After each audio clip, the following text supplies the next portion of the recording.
Hey, what's going on? Coach Ryan here, Set the Pace Triathlon.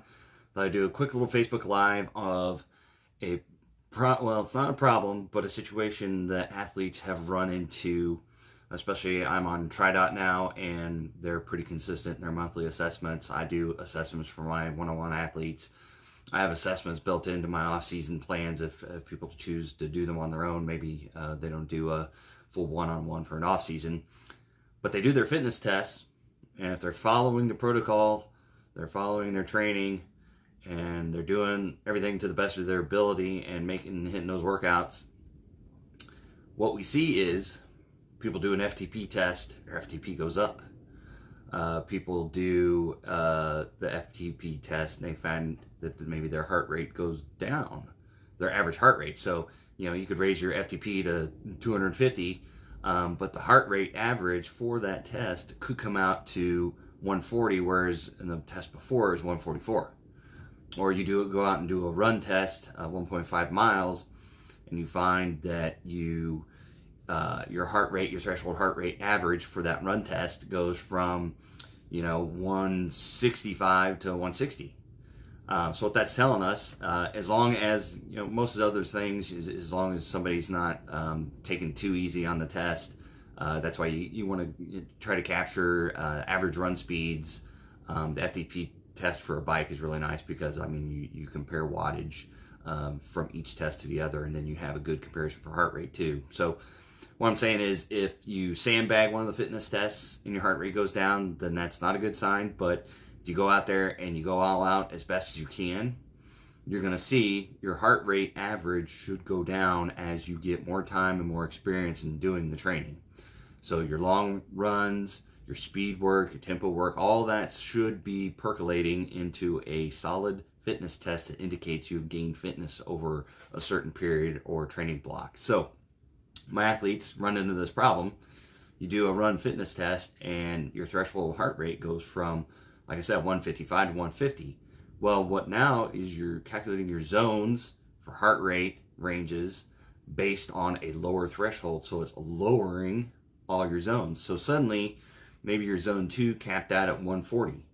And now your zone 2 caps out at 135 or 137, which isn't impossible, but what that's saying is you can be more economical, and we're going to make the assumption the speeds for your fitness test are pretty much the same. Maybe you've even gotten faster. I've seen that athletes get faster with lower heart rate thresholds. So what that means is you're getting more economical, you're getting more efficient. Maybe you change your run form, and you're actually to be able to be quicker with lower heart rate. So that's what I'm getting at, is when you do these fitness tests, after you get them done, your body should be more adapted. You will be able to either maintain or be a little bit faster at lower heart rates. So your body has become accustomed and more efficient at running, and you're able to have a lower heart rate because you're not working as hard. So your heart has become more efficient at pumping out the blood, pumping out the oxygen, getting it all to the muscles to make sure they're firing, and you're doing your running or cycling or whatever you're doing. And cycling, like I said, maybe your FTP goes up from 250 to 265. Well, yeah, then your zones for power go up too. But if your threshold heart rate for that FTP test went from a 260 to or 160 to 155, then your heart rate zones actually go down.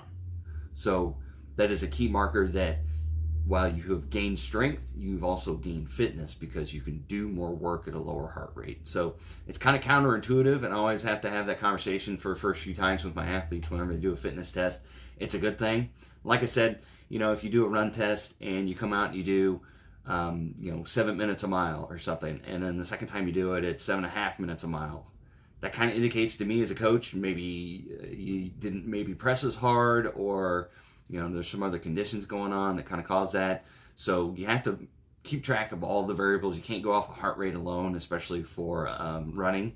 Biking's a little bit easier if you do it inside on the trainer, less variables involved. But if you're running outside, if the temperature's lower, it's a windy day here in Kansas. We've got 40-mile-per-hour gusts today, so this would not be an ideal day to go out and do a run test, even on a flat track, because part of the run you're going to be going into a headwind. So that's going to slow you down your average and probably jack up your heart rate because you have to work a little bit more. But there is Run Power out there. Currently, I don't use it, but I think TriDot is getting to that point, so I might be incorporating this with my athletes. It's a simple addition. I've got any Garmin watch will work with it. If you got Garmin, and Stride has a foot pod.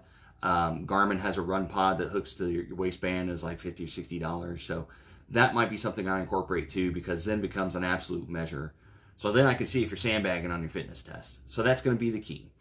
As long as you're doing these fitness tests or fitness assessments and you're doing the hardest and best you can, then over time you should see that average heart rate go down. I've got athletes I've been working with for 3, 4, 5 years, charting their progress. You can see their speeds either maintain, or their average pace is a little bit quicker over time, or their FTP goes up over time, and their heart rate goes down because they're following the plan and they're doing what they need to do in order to be more economical in their body and then their mechanics as well. So a good bike fit, a good run stride form, a good application of power to the pedals.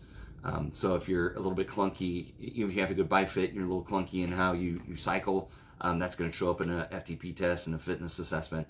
But if you've gone over run form, you've gone over bike form, you've gone over bike fit, you got those things working for you, that's going to show up over time, and then all you got to do is focus on that fitness and really putting it in for all the workouts. So summary is, if you're out there and you're doing your fitness tests and you notice your threshold heart rate is going down, which then will push down your zones, so you actually have to work with lower, like zone 2, which people kind of find that difficult to begin with. So don't sweat it.